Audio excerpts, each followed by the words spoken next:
अस्सलामुअलैकुम, मैं हूं नूरुल आरफीन सिद्दीकी और आप देख रहे हैं आरफीन नामा। बड़ा ख़ास लम्हा है, बड़ा ख़ास ये दिन है। वो कुरान करीम में कहा गया है ना कि और निशानियां हैं इसमें साहिबान अक़ल के लिए, तो कोई है जो गौर करे। अब से चंद घंटों बाद जब इस रात की सहर होगी, अल्लाह करे कि वो सहर हो जाए, सुबह का सूरज जब चढ़ेगा और पार्लियामेंट हाउस में पाकिस्तानी कौम के तमाम नाम नहाद मसीहा जमा होकर तहरीक अदम एतमाद में अपना किरदार इन्वर्टेड कॉमास में अदा करेंगे, गालिब इम्कान है कि उस वक्त ऑपरेशन तब्दीली या प्रोजेक्ट तब्दीली जो साकिब निसार और जनरल शुजा पाशा, यानी साकिब निसार के इदारे और जनरल शुजा पाशा के इदारे का ये मुश्तरका मंसूबा जो हम पर लादा गया था इमरान खान नामी इफरीत की सूरत में, गालिब इम्कान है कि इस ड्रामे का आखिरी सीन ख़त्म हो जाएगा। ये ड्रामा शानदार तरीके से फ्लॉप हो जाएगा। इस वक्त तक की तफसीलात जो लम्हा बलम्हा आपकी खिदमत में गोश गुजार करता रहा हूँ। खान साहब अब इस वक्त वज़ीर आज़म से साबिक़ वज़ीर आज़म बनने के सफ़र पे हैं, यानी झूठ के घोड़े पर बैठ करके खान साहब ने जितनी सवारी करनी थी अब कर ली। अब बस बकिया रस्म की अदायगी होनी है और उसके बाद चल चलाओ है। खान साहब के इस पूरे सफ़र को, ये 4 साला सफ़र को और इससे पहले कुछ सफ़र को हम ज़रा सा ताज़ा करेंगे अपने अज़हान में। खान साहब किस तरह से बरसरे रोज़गार हुए, जैसा मैंने शुरू में कहा कि general Shuja Pasha of ISI और साकिब निसार ऑफ अदलिया, ये दोनों पाकिस्तान के सबसे बड़े सियासतदान, इन्होंने नवाज़ शरीफ को पाकिस्तानी कौम के लिए गलत जान के, हालांकि वो गलत नहीं, बहुत ही गलत था। जिस आदमी को लिखना पढ़ना ना आए, जिसको बात करने की तमीज़ नहीं हो, जिसको सिर्फ सिरी पाए और नारी का शौक़ हो, उसको वज़ीर आज़म तो क्या, वज़ीर आज़म का ADC PDC DDC कुछ भी नहीं बनना चाहिए था। लेकिन बहरहाल पाकिस्तान है जनाब, आगे बढ़ते हैं। तो उन्होंने पाकिस्तानी कौम के लिए एक नया मंसूबा पेश किया। उन्होंने कहा कि हम एक तब्दीली लेकर के आएंगे, और ये तब्दीली ज़ाहिर इंडिविजुअल कैपेसिटी में तो आती नहीं है भाई, इसलिए कोई भी ये कह कर के अपने दामन को झटक नहीं सकता कि ये इंडिविजुअल एक्ट था। अगर ये इंडिविजुअल एक्ट था तो उनके इदारे क्यों नहीं हाथ जोड़ करके, हाथ झाड़ करके साथ खड़े होगा कि भाई हमारा इससे कोई लेना देना नहीं। सब ने बाकायदा पूरी सी मुआवनत की, पूरी मुआवनत की। इस्टेब्लिशमेंट ये कहती है कि जी हमारा सियासत से कोई लेना देना नहीं है। हाँ लो भला, अल्लाह की पनाह, अगर इस्टेब्लिशमेंट का इस मुल्क में सियासत से लेना देना नहीं तो इस मुल्क में किसी का सियासत से लेना देना नहीं। पाकिस्तान की तमाम हुकूमतें इस्टेब्लिशमेंट की मर्जी से बनती और गिरती आई हैं, ये इस मुल्क में एक बच्चा जानता है। सुप्रीम कोर्ट कहता है कि हम आज़ाद इदारा हैं, सुप्रीम कोर्ट की आज़ादी मेरी सर आंखों पर। लेकिन मैं ये पूछना चाहता हूं कि भाई आपके फैसले इन सब बातों की दलालत क्यों नहीं करते, आपकी सिर्फ लफाजी क्यों ये सब काम कर रही होती है। पाकिस्तान के सबसे बड़े जो 2 सियासी किरदार हैं, इफ्तिखार चौधरी और वो साकिब निसार, वो तो आपके वतन से उन्होंने जन्म लिया और आपने आखिरी दिन तक उनको सपोर्ट किया, जुडिशल एक्टिविज़म की बदतरीन मिसालें कायम की, पाकिस्तानी अवाम की, पाकिस्तानी सियासतदानों की ऐसी तैसी कर दी, और अब आप कहते हैं कि हम आज़ाद हैं। काहे के आज़ाद हैं भाई आप? इमरान खान के खिलाफ आपका एक फैसला अगर मंजर-ए-आम पे आया हो, इलेक्शन कमीशन, आज़ाद खुद मुख्तार इलेक्शन कमीशन के क़याम के साथ इमरान खान बरसर इक़्तिदार आए थे। इलेक्शन कमीशन अल्लाह मारा आज तक इमरान खान के फॉरेन फंडिंग केस में अभी तक बगले बजा रहा है, कुछ नहीं कर सका, घंटा कुछ नहीं हुआ। फैसल वावडा के खिलाफ वो जो केस बहुत पहले सुलट जाना चाहिए था, रे करते आखिरकार जा करके वो कब तेल हुआ कि जब जा करके ये तय हो चुका था कि अब इमरान खान को बेरोज़गार होना है या करना है। ये है हमारे इदारों की कारकर्दगियाँ। अब हम आगे आ जाते हैं, मीडिया की हम बात कर लेते हैं। मीडिया ने इस पूरे खेल में, अल्लाह माफ़ करे माज़अल्लाह तौबा इस्तग़फ़ार, मेरे मुंह में खाक, मीडिया के एक सेगमेंट और उसके कुछ बदनाम एंकरान कराम ने इस दलाली में मुकम्मल तौर पर उतर कर अपना मुंह यूं शानदार तरीके से काला किया है कि अलमान अल हफीज़, यानी आपको टाइम स्लॉट भी पता है, अब चैनल भी पता है, एंकरान कराम भी पता है, आपको हर एक के एजेंडे का पता है। आप टीवी खोलिए, अगर आपको नवाज शरीफ के खिलाफ प्रोग्राम देखना है तो आपको पता होगा कौन कर रहा होगा किस जगह। अगर आपको पीपल्स पार्टी के खिलाफ प्रोग्राम देखना है तो आपको पता होना चाहिए कि आपको किस एंकर को देखना है। और अगर आप इमरान खान की ऐसी तैसी सुनना चाहते हैं तो किसी चैनल पे कोई एक हम जैसा बैठा हुआ और बैठ करके इनकी जो है वो ड्रम बजा रहा होगा। इससे कता नज़र कि इन तीनों में से कौन इस एक चीज़ का, इस एक हुस्न सलूक का यानी मुस्तहिक है।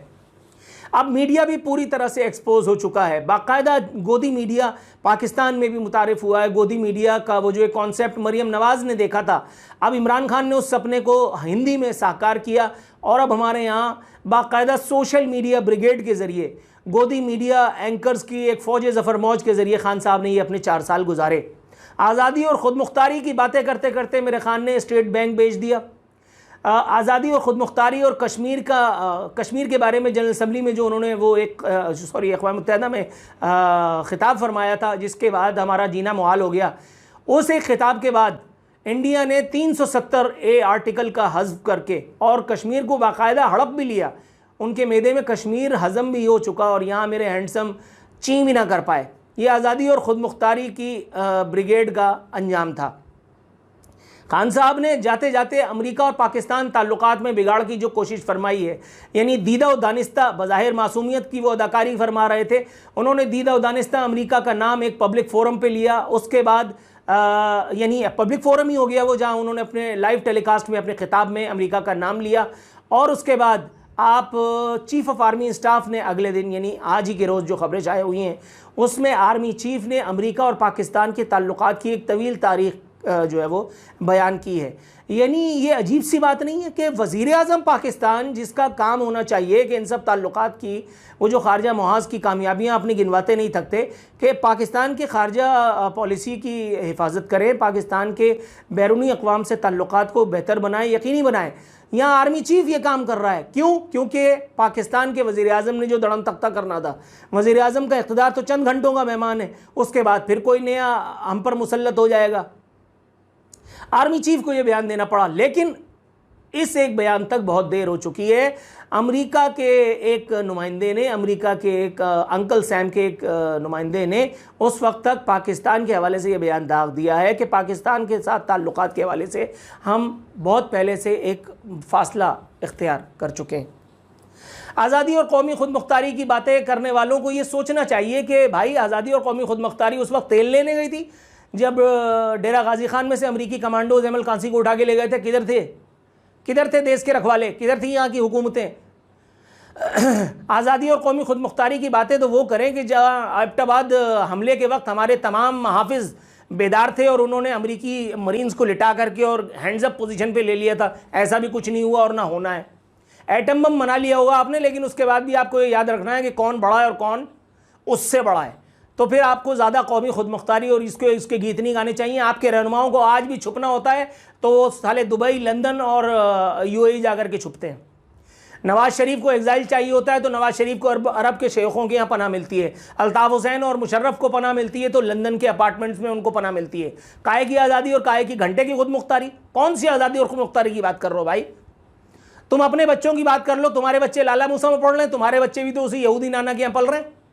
हालांकि ये मेरा मौजूद गुफ्तगू नहीं है, लेकिन जब तुम दूसरों के बच्चों के बारे में बात करते हो, जब तुम कहते हो कि तुम्हारे साथ अगर अल्लाह माफ़ करे किसी ने गद्दारी की है तो उसके बच्चों को रिश्ता नहीं मिलेगा, तो भाईजान अपने बच्चों को भी ज़रा फिक्र कर लो।